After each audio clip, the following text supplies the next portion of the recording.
and it literally commands you that. Be angry and do not sin. It literally says there's a time for love and a time for hate. But there is, right? There are things that deserve to be hated and that you should hate, just as there are things that should be loved. And so, yeah, I think some of it is just recovering accurate picture of who Jesus is. Welcome to the Spencer Whiteout podcast. Rated R. You have some criminal charges, bro. It's like we're avoiding the shark. Call it leather fetish. No, today, turbo neck guy. I'll give you a kiss. You give me your number. That checked out a ton, dude. Tell me you felt. We're Americans. We're the ones that are descendants from the 1776 musket-bearing motherfuckers.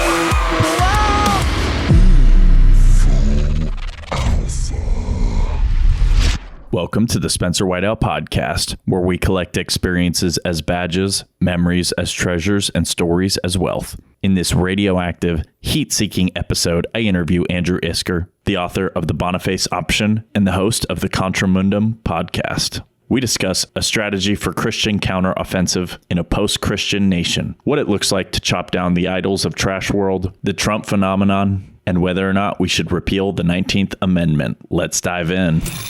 I got to give you a little background on me. So a couple of years ago, I was out at a leather night, and this is what we call, basically, it's the guys and I, we go out, we wear leather jackets, we go to Hopscotch in Fullerton. It's like this, restaurant bar. And so we were talking about all this stuff, and my buddy Brendan, he heard me going off about all this like Christian nationalist stuff. And he was like, dude, you need to read the Boniface Option. And I was like, what is this? I look it up on my phone, and as soon as I saw the cover, dude, I was just hooked. I was like, dude, this is so hardcore. Like, I loved it. I got into it. I love the book more than he does. He's like, yeah. He's like, yeah, it's good. Isker goes a little hard on certain things. I don't know about this and that. And I'm like, dude, no, this is the way. This is what's up. So I'm like a bigger fan of it than he is now, which is hilarious. But I had to give him that shout out. Yeah. But yeah, I wanted to ask about the cover art. Like, describe for people what's on it and where did that inspiration come from? Yeah, we had an illustrator who goes by Emerson on Twitter. Yeah. Oh, I've seen his stuff. I think I follow him. Yeah. He did it. Like, I think he read the book, and it was just like, yeah, come up with a cover after reading the book, And so, like, it's Saint Boniface chopping down the oak, right? But it's like full of like contemporary things today, right? So some of it is almost a little bit dated because it's been out for like a year and a half, 2 years now, and so you've got like people wearing masks, and you've got a guy on there that is like dressed like a woman. He's like balding and like scraggly thin hair, and a 304 with like a OnlyFans like shirt on. Yeah. And like somebody with the Ukraine flag on their shirt and like things like that. Yeah, and just like Antifa looking people on the cover. And so it was funny because I had some friends who were like, this is a pretty serious, like heavy book.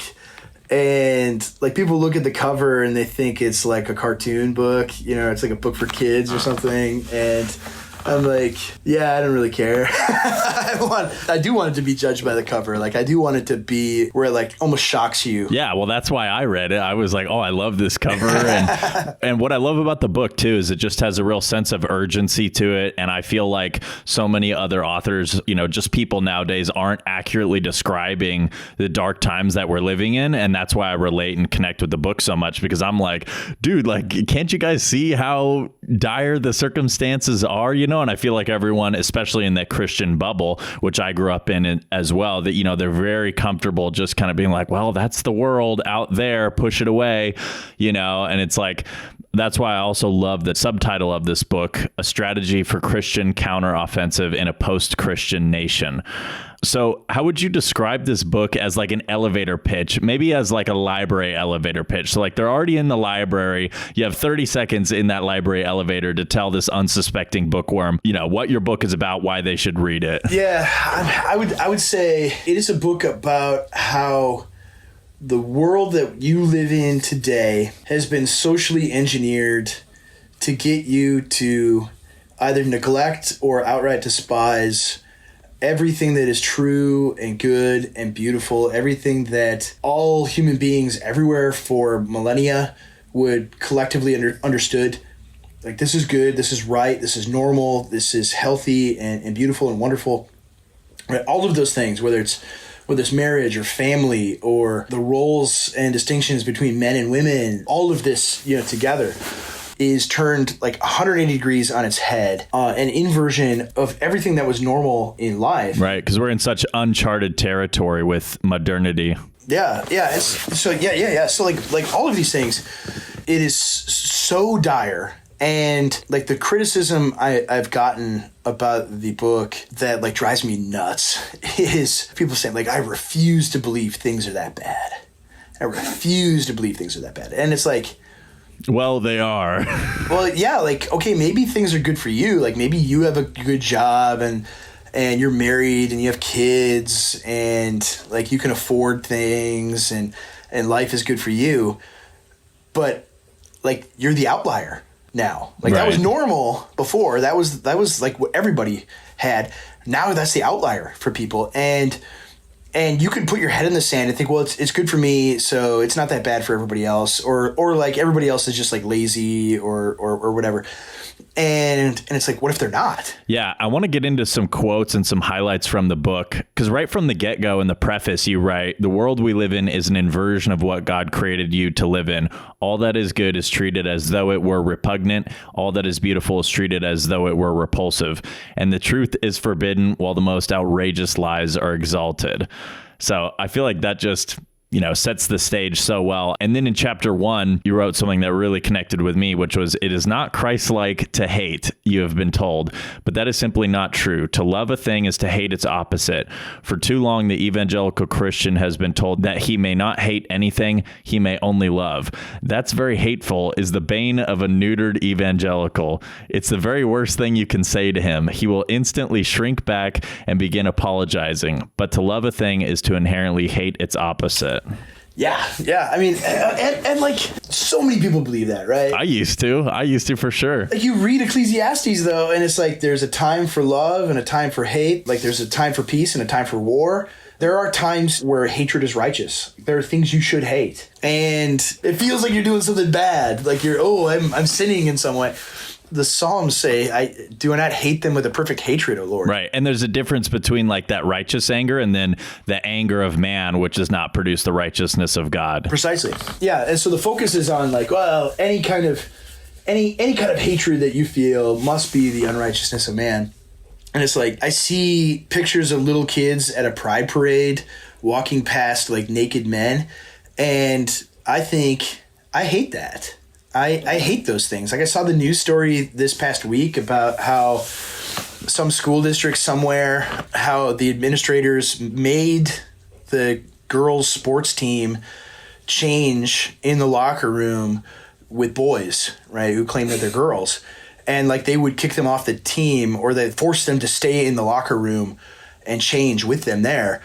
And I'm thinking like, I mean, number one, like if that's my daughter, I'm not going to like wait for the law to deal with this. Like I'm going to find the people responsible for this and deal with them. And it's not a situation of like, leave that to the wrath of God, right? Well, ordinarily the civil magistrate is the minister of vengeance, but they've abdicated that role.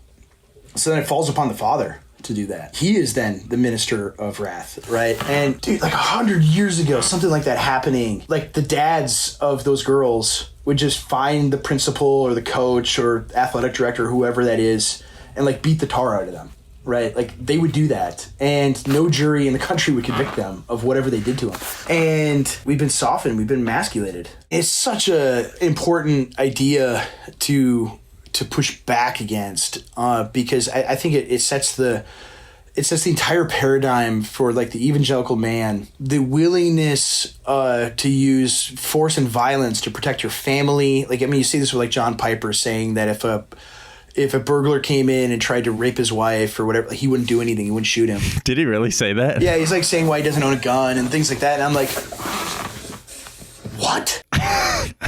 Well, Andrew, I want to talk about this line too. You said a life of perpetual adolescence is glorified. So talk a little bit about that Peter Pan syndrome. Yeah, I mean, it's been that way like since I graduated from college, so I graduated at like the height of the 2008 financial crisis. Your whole life you're told like, oh, just go to college. You go to college, you know, you work hard in college, get good grades, and the job fairy will show up and sprinkle magical job dust on you, and you will have a nice, stable, middle-class job that you can stay in until you retire, and you'll have a nice 401k, and you'll live in a nice house, and you'll have your 2.1 kids and all of that. Like just go to college and that'll all happen. Well, we all graduated from college. Like all of my friends, everybody I knew, and you start applying for jobs and you're like, there aren't any to apply for. This is not what I was told. Like, this is not what I was told to expect. And like most of my friends, we were just like working the same jobs we had in college, like fast food or retail jobs or whatever.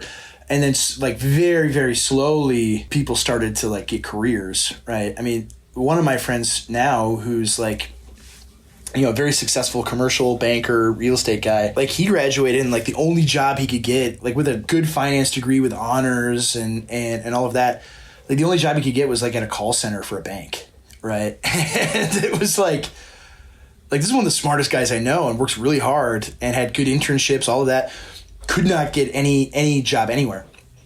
And it took like everybody just an extra couple years to like get a career going. And now I look at it where I think about like young guys just getting out of college and there is nothing anywhere, right? Maybe if you like move to India and then apply for an H-1B, renounce your citizenship and get an H-1B visa, maybe you'll get a job. Or sell your soul to Satan. Yeah, exactly. There's opportunities there, apparently, especially in Southern California. But man, like it's extremely bleak out there. And so like the release valve, I think of a lot of it is, oh, well, you had a lot of fun in college. Like you got to party and live it up and the good times were rolling. So why don't you just kind of keep living that way into your middle 20s and your late 20s, into your early 30s, and just keep being a kid forever. What was normal, you know, 20, 30, 40 years ago, you get out of college or even like you turn 18 and you go down to the factory and it's like, all right, here's a breadwinning job, just show up for work and work hard. Those things don't exist anymore. Those opportunities, like the ladder has been kicked down, especially for young men. The rungs of the ladder are being shaved off one by one, right? Yes. And as you ascend, there's like fewer and fewer spaces there too. Like, and it's funny too, like I think most of the like leadership of evangelical churches, like influential evangelical leaders, everything, they're absolutely clueless about these things. They have no idea how bad it is for young men that are trying to begin their lives. And like you couple that with the fact that like young men are like their favorite punching bag too, where it's like, oh, these young men and all their problems, and it's like, oh, all they do is watch porn, and all they do is like mistreat women and all these things. Like they'll just beat them up. Like, when are you gonna man up and grow up? And it's like, I have been for a long time. Yeah. I don't want to be like too hypercritical of people in that mode, because many of them, like, they don't actually want this. Yeah, this is like totally empty. I do really want to have a real fulfilling life, and it's inaccessible. And that's where the problem is. And like things can change. Like things can be better. It's not like impossible. Like I don't want like anybody, you know, listening to this to think like, oh, you know, all hope is lost. There's nothing I can do. It just takes longer. It takes a lot more work. Like you have to be conscious of way more than you had to be 30 years ago, and way more particular and like dedicated, and have a much more clear vision about what you want your life to be if you're going to have a good life. And it shouldn't have to be that way. It's awful that it is, but it's not impossible. And there are things that you can do to make life better. You gave that mountain analogy too, that like just because the mountain that you climb is steeper and higher than the ones your fathers did, you know, like that's still no excuse. Like that's your mountain to climb. You're born into this time period. Yeah, exactly. It's like, that's where you are. Like those are the cards that you've been dealt. And rather than like moping about it, you can get to work, you can do things, you can have a good life, but it's going to take a lot more work. And it's unfortunate it's this way. And like your goal should be that it doesn't have to be this way for your sons. Like for all of human history until a generation or two ago, right? That's the way people thought. Yeah, this is really hard for me. This is really difficult, but I want life better for my kids. Now they don't even want kids. Now it's like, yeah, I don't want any kids. Or if they want them, it's like, how do I even afford that? Because I thought about that too. It's like, yeah, obviously I want kids one day, but I'm like, I'm in no place to even make that a reality. Like, it's so far down the line. Yeah, exactly. And there's so many people in that boat. And part of it is like, I just want like Christian leaders to be honest about that. Right? To be honest, like they're like, well, all these young men are so angry. They're so angry about everything. And it's like, have you ever stopped to like ask why? Like, why are they so angry about everything? Why are they upset? Do they have any grievances that might be legitimate? Rather than just beat them down. Like, no, you guys are just lazy. You're a bunch of bums, right? You're entitled.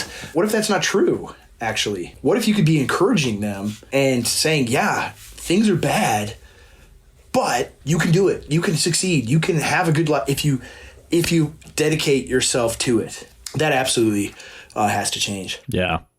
And then in chapter 5, titled Jezebel, you write, feminism has always been a utopian ideal. However, it's always been dystopian in practice because it is in direct rebellion against the way God created man. I feel like that's so succinctly put, and I just love that. I'm much more succinct in writing than in speech, but men and women are different, actually, like very, very different. Like a man can produce a child into his 60s or even 70s, whereas a woman can produce a child really from like 20 to 30, maybe five years more on the front end and maybe 5 or 10 years further on the back end. But like peak fertility is in the 20s. And like that's it, right? That's the window. And so there's one difference, but that like bare fact, like God made them uniquely capable of producing babies. Like they carry babies and really only for that like 10 or 15 year period are they really able to do it. That has implications on everything. If we choose to neglect those realities, if we say, no, men and women are the same, and then we say, all right, from years 18 to 22, you go to college, and then from 22 to your mid 30s, that's when you start a career. That's when you start, working your way up the corporate ladder and so on and so forth. Well, like for a young man, that's no big deal at all, right? It's like, okay, well, I'm going to put in long hours. I'm going to work, 70, 80-hour weeks if I have to. I'm going to work as much as I possibly can so that I can make enough money to one day have a family. But for like a young woman, it's like, okay, here's the peak fertility window that I am in, and I'm going to spend that working and building a career and all of these things. And then on top of that, like you just look at like the higher a young woman's income level is, she will tend to restrict herself to potential mates. The more money she earns, the narrower her potential options of a spouse are. Like very rarely, it's much more rare that she'll be like, yeah, he makes less money than me, but that's okay. That's not as common. They want someone that makes more than them and is higher status, but the higher status guys, the ones that are making more, they're not looking for, a woman in her 30s in the corporate world. They're looking for the young, hot women, right? Yeah, well, exactly. They're looking for like a 22-year-old, right? And on top of that too, like a young man that's like high status, high income earner, he's not going to be looking at the income level of his spouse. Like she could make $0 and it won't matter, or 6 figures, and that won't matter at all in his like calculus, right? Whereas for her it does, right? So you have that disparity there, and that's not like a normal thing. Like normally in the past, couples would get married at like 21, 22. The man would be a little bit older, maybe 23, 24, and that was what was normal. That was like the median age of marriage. And now it keeps getting pushed back further and further and further into the 30s. And so you wonder, like, okay, why is nobody having kids? So it's like, well, like they can't, right? They can't. And even if you are like, oh, well, they can just do in vitro or whatever. Besides all the moral problems and complications with that, you're spending like $100K to produce like all of these eggs and everything and like have 1 or 2 kids in your late 30s. That's so abnormal. It's so bizarre and strange. Like you look at it from like the wide spectrum, like historical perspective. If you asked your or you explain this situation and these dynamics to like your great-great-grandfather, he would be like, why are these young women going to college and starting careers, right? Shouldn't they just want to be moms? Like, should they just be trying to get married during this time? And of course, like, they would be right? And people get upset about this. They get angry. Well, what if my daughter doesn't find a husband? And how is she going to provide for herself if she doesn't have a career? And it's like, yeah, like 100 years ago, that pressure would be on young women to get married. And so they would be like way, way, way, way, way less picky about a spouse because like the clock is ticking. Right. To think about the amount of social engineering that has to take place for young women to have their minds warped into thinking a baby, that would be a death sentence. My life will be over if I have a baby. That would be horrible. So I'm going to kill it. Right? Like how much like propaganda and how their hearts have to be twisted and warped to get to this point where it's like, I'd rather have my brunch and my mimosas, right? Yeah, precisely. To make them not want the thing that like they are uniquely created to produce, life, to make them want to destroy it is like so evil, so monstrous, and is something that like people chose to do. People chose to push that onto a society and to create that. And you think, well, why did anybody do that? Well, it's like, I don't know, like if you could double the labor force, then you could pay people less and your productivity goes up and your profits go up, but wages go down, right? The same reason, like, why would they want to import, 100 million people from third world countries into America? Well, I know why, because the price of labor goes down, even if it's unskilled labor at the bottom end, and the productivity, at least in theory, goes up. Yeah, it's just common sense and corruption. Yeah, it's just like basic economics. Of course you would want to pursue that. And it's like, oh, well, shoot, it turns out like 40 years later, the birth rate plummets and we don't have as many people.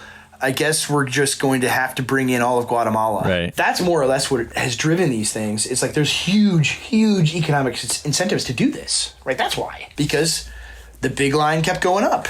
Right, the GDP kept going up, so we'll just keep going with that, and it totally messes up your entire civilization. And it actually, yeah, it is that bad. Things are that bad, and you have no idea. And then on top of that, right, you have all sorts of other insane stuff. Like you have full spectrum, sexual perversion campaign, where it just inundate the entire culture with pornography, inundate it with homosexual propaganda, tolerance campaigns, and transgenderism, huge push to transgenderism, like have everybody write their pronouns in their bios or in their email signature, right? And just to like mainstream it, right? That this is normal. Yeah. I mean, there's an old 4chan meme, right? If only you knew how bad things really are. And yeah, like that's my like one sentence elevator pitch for the book, right? Is if only you knew how bad things really are. But that's always the thing, is like what the Bible says, right? People will like try to fudge and like do mental gymnastics around the things the Bible says that conflict with what they believe in like the deepest ways. And whenever we have an idol, like we will adjust our theology, we will adjust what the Bible says in order to conform what God has said, and even reality itself, to what we want. And it's not a popular thing. Like, I mean, you look at, like, in the book of Judges, God calls Gideon to be a judge. And, like, his own father has a shrine to Baal. And the very first thing he does is destroys his father's shrine. And the people of his city, right, what do they try? They try to lynch him. They're about to murder him because he's destroyed their idol. And only because Gideon's father repented and is like, no, my son is righteous, he did the right thing, is his life saved. And it's like, that's the situation we're in. Like, we have these idols, like we have these statues of Baal that we worship, that Christians worship, people that believe in Jesus and have a relationship with Jesus. They're like bowing down at these idols and sacrificing to them, adjusting their way of life to these idols. And if you cut those things down, how do you know if you have an idol, right? You're more angry about that than literal blasphemy, right? That's how you know. Yeah, for real. And then the title of one of your sections in the book is Suffrage is Warfare. I love how hardcore that is. And you talk about how politics is proxy for warfare. So this is obviously a hot take, a controversial take, but the 19th Amendment, it really does cancel out the man's authority in the household, you know, and I was convinced on that just by reading that chapter. And I'm like, that sounds crazy because you grow up in this whole culture of like, oh, everyone deserves the right to vote and everyone deserves this and, you know, all this equality stuff. But the more you think about it and the way you explained it, it's like, oh, actually, I don't know if women should have the right to vote, especially after seeing those charts. Well, exactly. And I mean, it's one of those things like in terms of like practical politics, I don't think that there will be some mass movement that will be successful to abolish the 19th Amendment. Like that toothpaste is out of the tube. Right. And it would be political suicide if anybody tried it. So it's like, it'll never happen, but like we shouldn't have opened that can of worms in the first place. They're not going to vote to have their right to vote taken away. Like that's not going to happen. It will be far easier to abolish democracy outright than it will be to like deal with the 19th Amendment. But nevertheless, like it's worth analyzing and thinking about like the sociological implications of the 19th Amendment, what it means that we went down that route. And even like when people like attack me, oh, you're a terrible guy. You think women should be allowed to vote. You hate women. And it's like George Washington didn't think women should have the right to vote, right? Like they created the original political order where they did not have the right to vote. That was not even an idea in their heads. And it's like, all right, were they evil for like never having considered that? You know, like, or Thomas Jefferson or John Adams or Alexander Hamilton, like every founding father, right? Were they evil? Were they bad people because they didn't believe in that?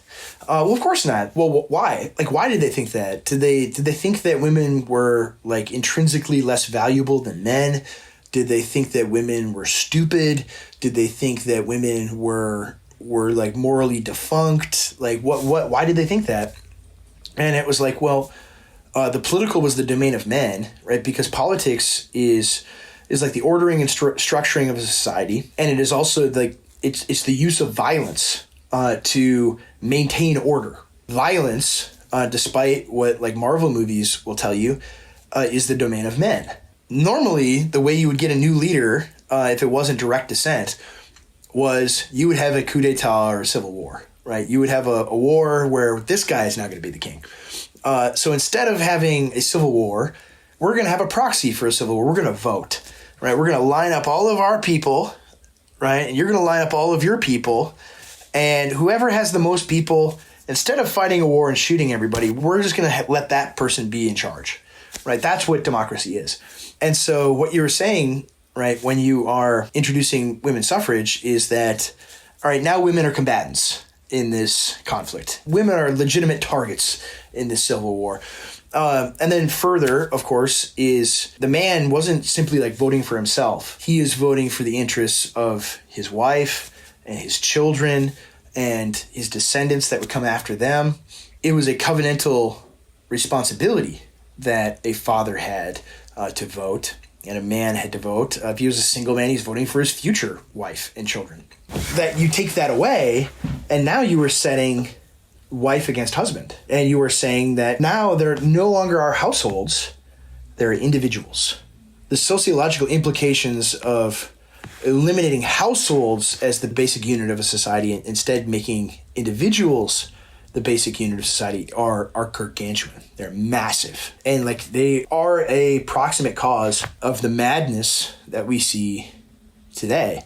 And like, yeah, it's not an extremely popular take. Like it's easy to upset people, but like I wrote the book to like actually get people to think about these things, like difficult questions and difficult topics where it's like, what if women's suffrage, 19th Amendment, what if that was a mistake? What if that was bad for everyone, for not just men, but women, for the entire society? Like, what if that was bad?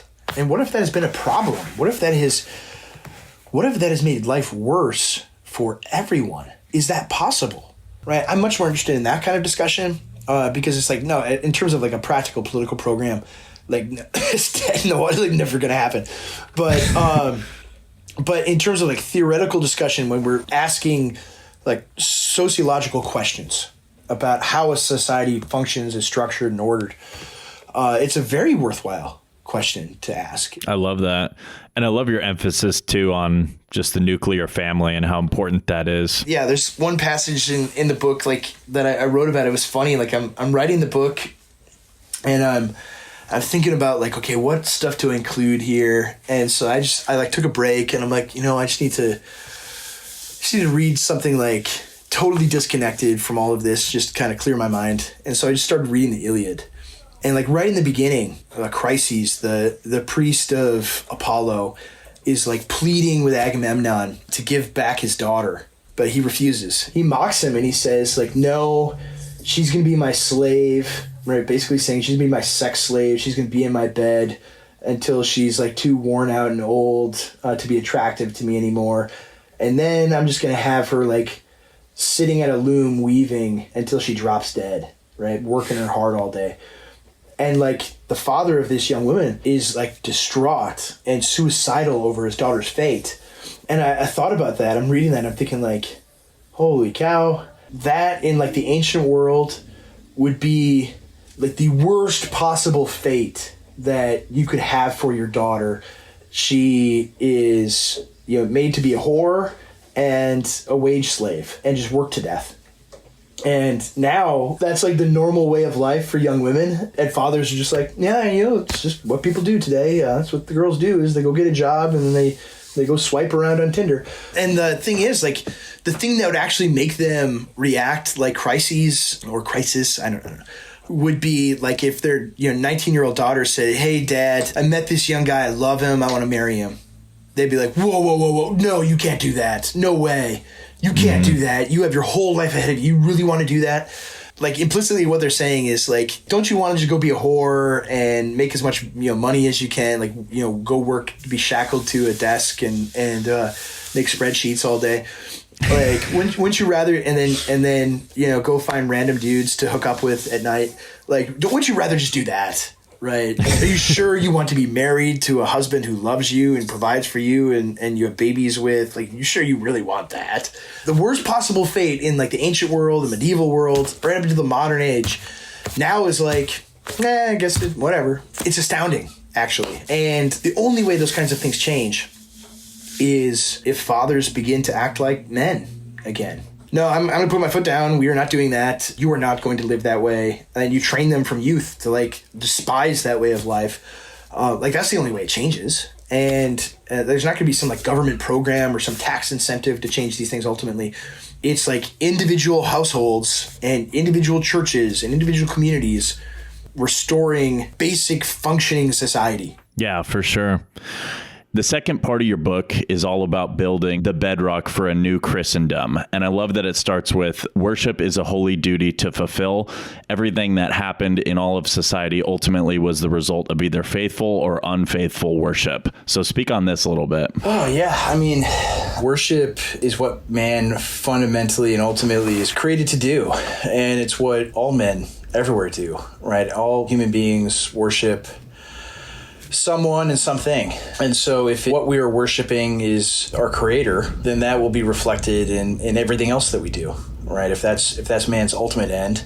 And as well, if we're worshiping something created rather than the creator, then that will be reflected in everything else we do as well. Yeah. And you also say you fight by drawing near to the presence of God on the Lord's day, offering yourself as a living sacrifice, cut up by the priestly two-edged sword of his word and burned up by the fire of his spirit. That's a pretty epic line there. You must have felt good after you wrote that one. Well, it's true though. Like that is actually what is occurring in worship. And then in chapter 12, you talk about the importance of building parallel institutions, and massive shout out to that interview you did with Tucker. And you guys spoke a lot about this. So that was really crazy just to see that pop up on my YouTube. I was like, dude, that's amazing. I just talked to this guy. Yeah, I mean, that's a major component of it, is that if all of the things, from earlier in the book about trash world, about a certain sort of manufactured society where everyone is isolated and atomized, they're treated as merely an individual with no connection to other people in any meaningful way, with no connection to people that previously existed or people that will exist in the future, with no connection to any of those things, you're just totally isolated as an individual, then you can't pursue the highest ends of mankind. You will only be consumed with either the basic function of survival, but then also then all that's left is just consuming yourself with entertainment until you await your final doom. So like that's the kind of society that's manufactured for people today, the one that has been engineered so people will live this way. Well, you can't do anything by yourself, right? I mean, obviously there's certain things you can do by yourself, of course, if we wanted to be, pedantic, but anything, greater, more meaningful, pursuing any higher purpose, those are things that require other people. It requires other people that are aligned with the same things you are, that believe what you do. And so really to break that programming, to break that way of life, it requires you banding together with other people to produce alternative institutions, businesses, whether that be just communities where people physically live in the same places, right? Live in the same neighborhoods. I mean, it might be like you and 5 buddies buying some houses on the same block, and it's all people that are aligned to pursue those same particular higher ends, right? Then you can do that. Right, then you can actually have some semblance of normal, healthy society once again. We've, talked about, so many of these things where it's like, I just want to live in peace. Yeah, I would like to live in a place where everyone speaks the same language as I do for the most part, and values the same things more or less in the same way I do, that believes in the same God as me. Like, right, and why is that so demonized? Yeah, that desire is like fundamentally human. Right? Everyone everywhere has always wanted that. I want to be around people that I can relate to, and it's treated as the most evil thing that has ever been done. So yeah, you'll be attacked for these things if you try to create, parallel institutions, whatever they may be. But at the same time, the reason it's attacked is because it's powerful, right? They want you to be alone. Right, they want you to be totally isolated. They don't really want you to have a family even. That's pretty apparent. And so when you're totally alone and isolated and by yourself, there's just very little that you can accomplish. I wanted to jump to your conclusion of the book. You wrote, God has called you to spend the one life that he has given you to work to rebuild Christian civilization within your sphere of influence. I think that perfectly sums up everything you were just saying there. And it's really inspiring. Oh, well, thank you. Okay, what am I? I'm just one individual guy. I'm not fabulously wealthy. I'm not rich and famous and have all sorts of influence, right? My influence is within the walls of my own house, right? The people that are in my family, my children and my wife, and, handful of friends. Or if, in my case, you're a pastor of a church and you're influencing your people there, but it's not, even there, like my churches have never been massive and huge. And so the influence that you have is not super widespread. And this is kind of describes most people where it's like, I don't really have all that much influence, but I do have some. If you have influence over anything, you're spending that one way or another and use it toward that end. We once had Christian civilization, like it did exist. It wasn't perfect, right? Not every single person was wonderful and great and godly, but it certainly was a much better way of life for everyone. And it would be nice to have that again. And you ask, well, how do I get from point A to point B? And it's lots of people, right? Millions of Christians wielding individually the little influence they have, but collectively a lot more influence together to pursue that end. Right. It's like the parable of the talents too. We're given different amounts and we need to be faithful with that, and then we'll be given more if we do well with it. Yeah. So Andrew, a follow-up question. You brought up media, attacks, journalists, the crazy left, all this stuff. How do we as men rise above the world who hates us? Obviously, Jesus told us that, don't be surprised when the world hates you. It hated me first. But even fellow believers who might be well-intentioned, but they say, say, oh, you can't name call, that's too much, or, this and that. And it's like, the thing that I think about is like Jesus dealt with different people different ways. The Pharisees, the self-righteous, these types of people that had pride in their hearts, he would be super harsh with them, call them out. And it was the lost, the searching, those are the people that he'd have the grace for. And so I think we have to find that balance as Christians, and we can't paint it all with one brush stroke. We need to have wisdom for how we approach different types of people, different types of situation. And that only comes from staying in the Word and staying connected, staying grounded. Yeah, absolutely. You're exactly right. I mean, we often like to attribute to the Bible, particularly in the Gospels, to Jesus himself, our own social mores and standards for like politeness and things like that. And so if you're, a typical middle-class American suburbanite, right, you'll read the Gospels and your baseline assumption is that Jesus is basically like you, that he's mild-mannered and polite and always nice to everybody. And white. Yeah, and it's like, well, no, he's not like that actually at all. Like if you actually read it, he calls them names in the Gospels. But of course, like you said, they're always like the really bad people. Their hearts are hard. They're actively harming sheep without shepherds, that they're chewing them up and spitting them out. And so he has the harshest of things to say to them and about them. But we think, well, oh, he really laid it down there on them. Like he was really going after these people. And they'll be like, well, yeah, he did. But that's because he's Jesus and he gets to do that. We can't act that way. And it's like, well, everything you believe is predicated on you becoming Christ-like and being like Jesus Christ. And yet this one aspect of his behavior you don't want to emulate. It's very interesting. Well, and there's righteous indignation, and the Bible talks about do not sin in your anger. So that implies that there's got to be a way to be angry but not sin. Yes, and I mean, it literally commands you that. Be angry and do not sin, and do not let the sun go down in your anger, right? Meaning there's a time to be angry, but it's not permanent. Like literally says there's a time for love and a time for hate. There actually is a time for hate. Wow, that's crazy. But there is, right? There are things that deserve to be hated and that you should hate, just as there are things that should be loved. And so, yeah, I think some of it is just recovering accurate picture of who Jesus is that sort of just washes all that stuff away. Right. I mean, I mentioned in the book being in campus ministry in college, and everyone's just kind of all like freaking out. And I'm like, what's going on? And like, did you hear what he did? Did you hear what he did? What did he do? What did he do? And I was like, well, do you see that table over there? And it was a pro-abortion group, right? And it's like, yeah, he went down to the student union computer lab and printed off 1,000 color pictures of aborted babies and just threw them on that table. And then they got in a big fight. Like an hour later, he got out of class and I met up with him. I was like, dude. That's legendary. Dude, I cannot believe what you did.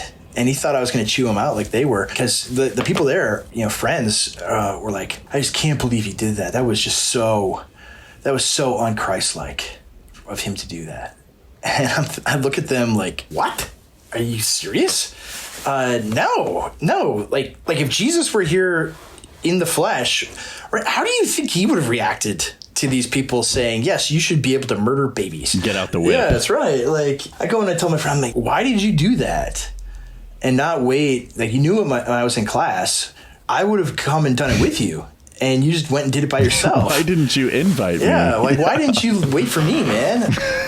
And, he had a good laugh about that. But it was like, the reason I put that in my book is like, that struck such a chord with me. I mean, it's almost 20 years ago now. And I still remember that experience in this visceral way, because it just illustrated to me, like, the way that evangelical Christianity is in America, right? That the very first priority is to be a nice person, to be gentle and sweet to everybody, right?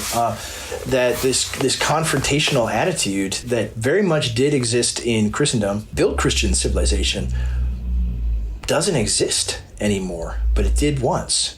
What a strange coincidence that it doesn't exist anymore at the same time that it's being dismantled and destroyed, Right. Well, why is it being dismantled and destroyed? I think it's actually a question of causality. Right? It's being dismantled and destroyed because Christians don't have this attitude anymore. They won't confront evil. They won't confront things that are bad.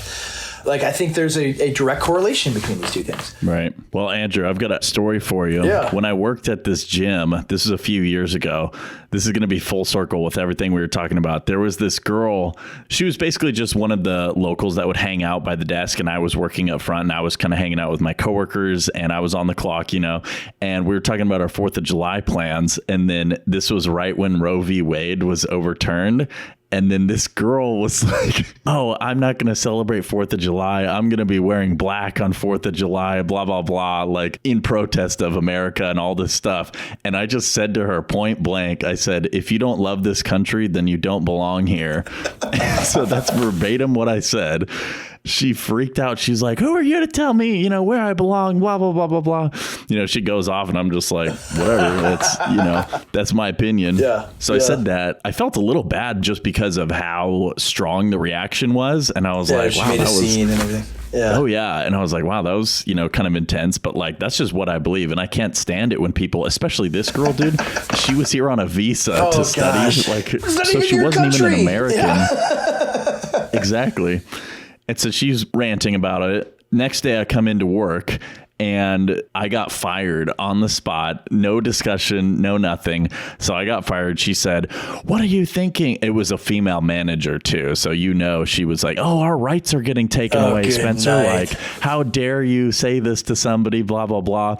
So I got a 90-day ban from all Crunch Fitness locations in the country because of that thing I said. So not only did they fire you, they could ban you from the gym for 3 months.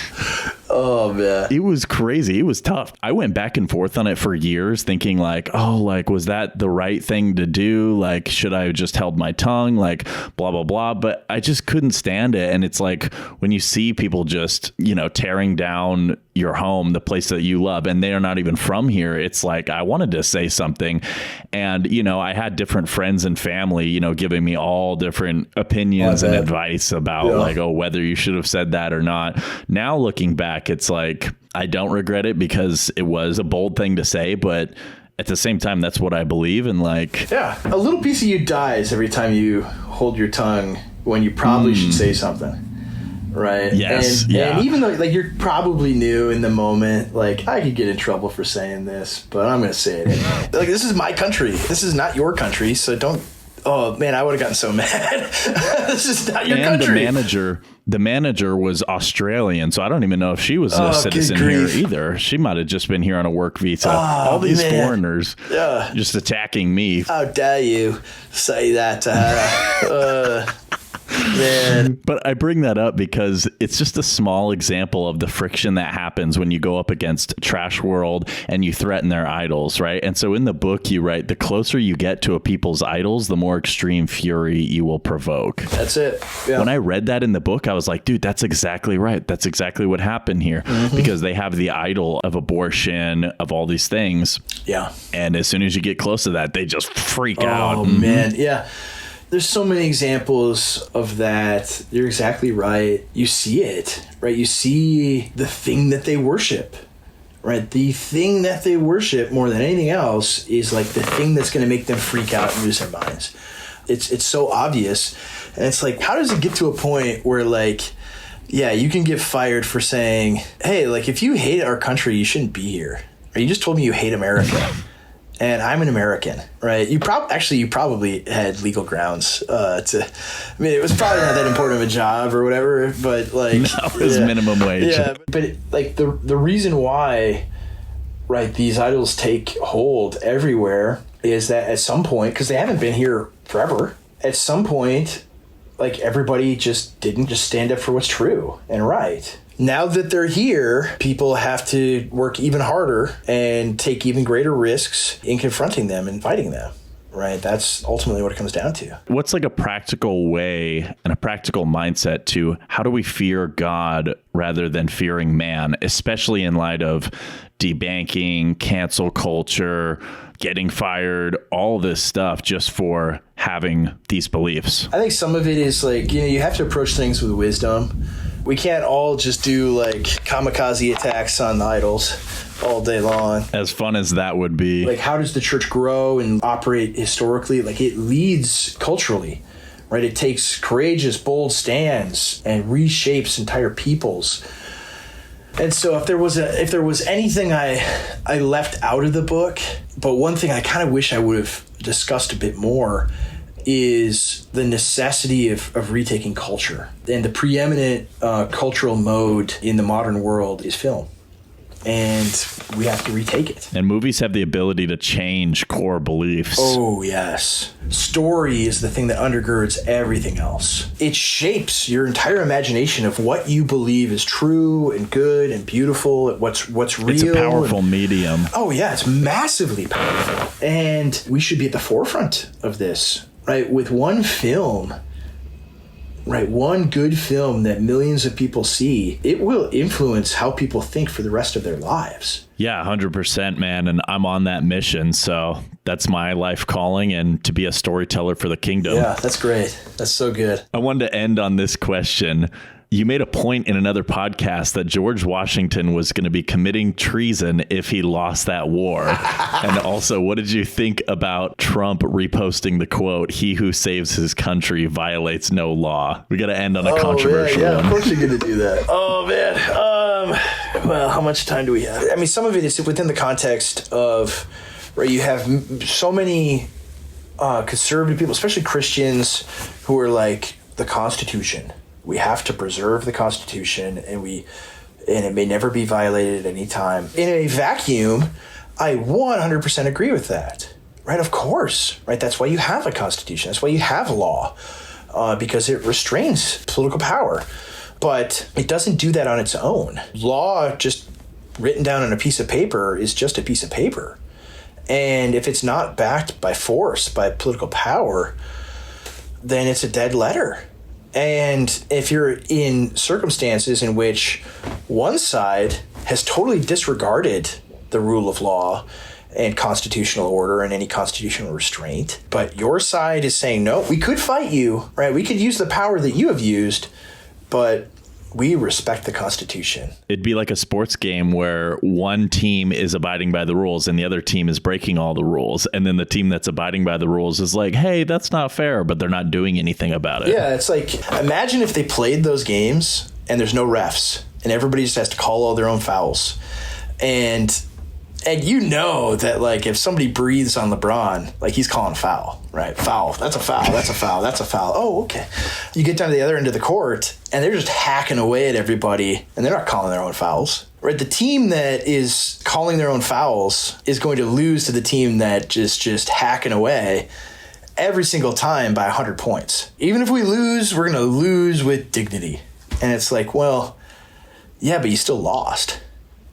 Right, you still lost the game, and it isn't a game, right? This is a country, right? This is a nation. This is a people that you lose, and so it's your analogy is exactly right. That if they've thrown out all restraint, all rule of law, and you're not willing to engage in the same degree of usage of political force, like, you are going to lose, and a piece of paper is not going to save you.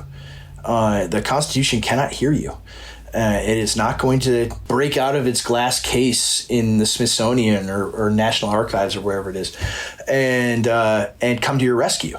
That's not going to happen, right? It only will happen is if you use force. And so, I mean, my friend, CJ often says, like, I love the U.S. Constitution. I love constitutional order. I really wish we could get back to it someday.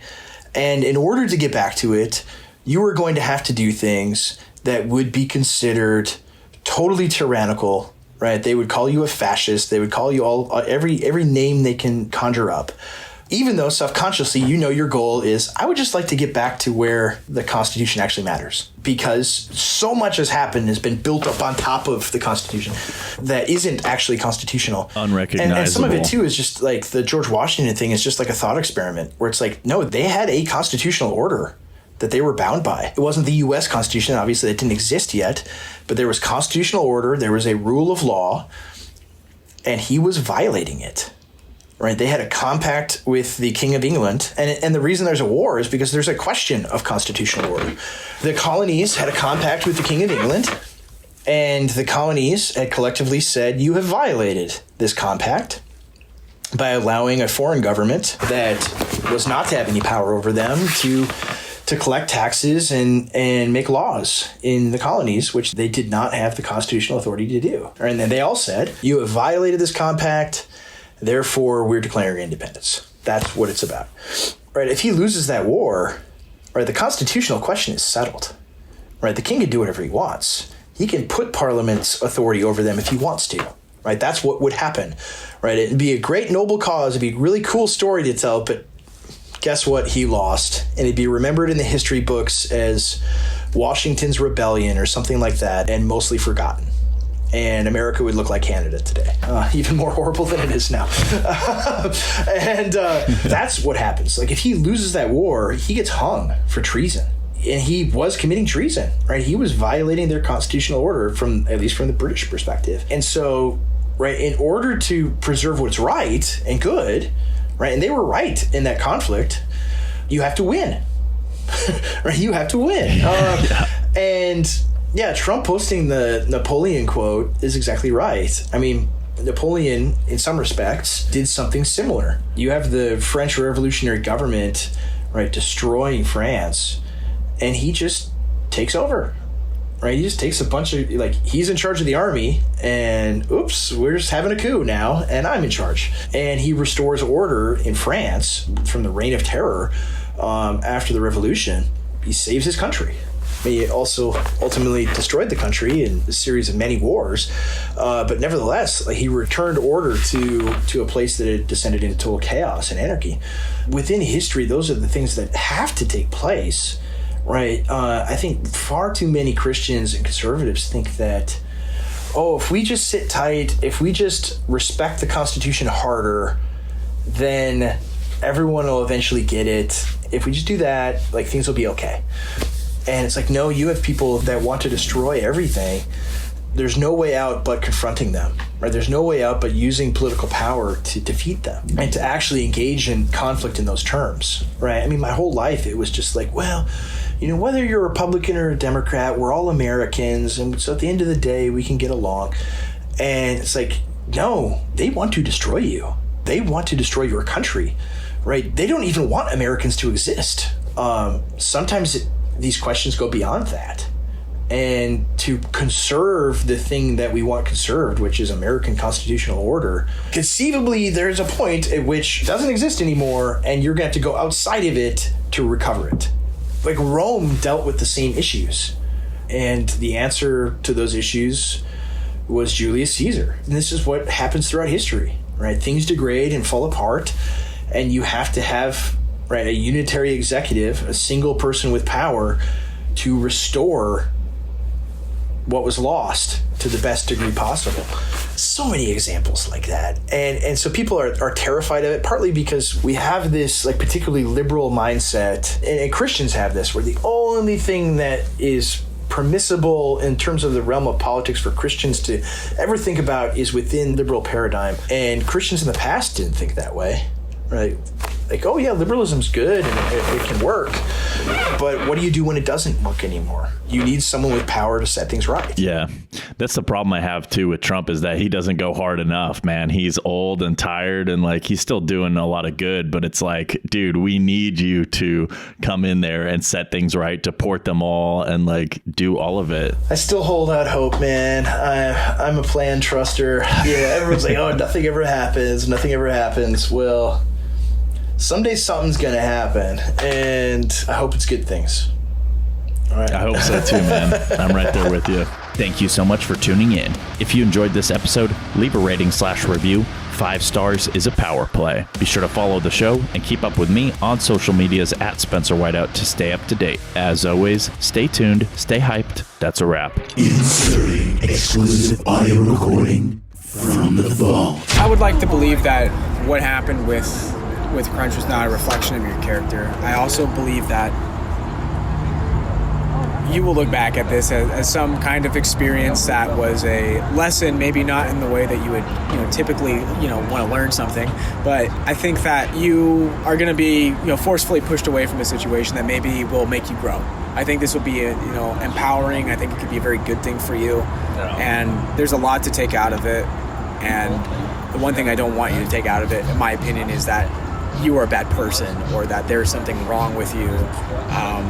And that ultimately, like, there's some things you can't control. And this was just unpredictable, man. I think that you are a great person. I really enjoy your company. I enjoy your conversation. And I care about you deeply. So I would really advise you not to allow this to dig too deep into your subconscious as a reflection of yourself. But that it's an experience, it's an event, it's a shitty one, in my opinion. And I think that you have so much room to grow from this. I don't think this is going to be a problem for too long for you, but it sucks right now. Yeah, thanks. I really do appreciate that. Losing a job, or being fired in any capacity, or just like having some kind I've never been fired before. I don't know what it's like. It's crazy, and I bet you it sucks. It's crazy. And I can't imagine the way it would feel. It's like, it's devastating, it's defeating in general, and it's, I would have an incredible amount of self-doubt about myself in all capacities, because if that was a significant part of my life, as well as I attribute the things I make money from to be an important part of my life, because as a man or as a person, we need money and ways to subsist off life. And if I lost that part, especially if I had been building connections with all these people, it would devastate me in more ways than one, especially emotionally and mentally. So don't allow that to break you, man. I know, man. And as you would say, Donald Trump, what did he say? What would Donald Trump? Never give up. Yeah, never give up. Or as Justin Bieber would say, never say never. Yeah. For sure. Thank you. I appreciate that. And that's it.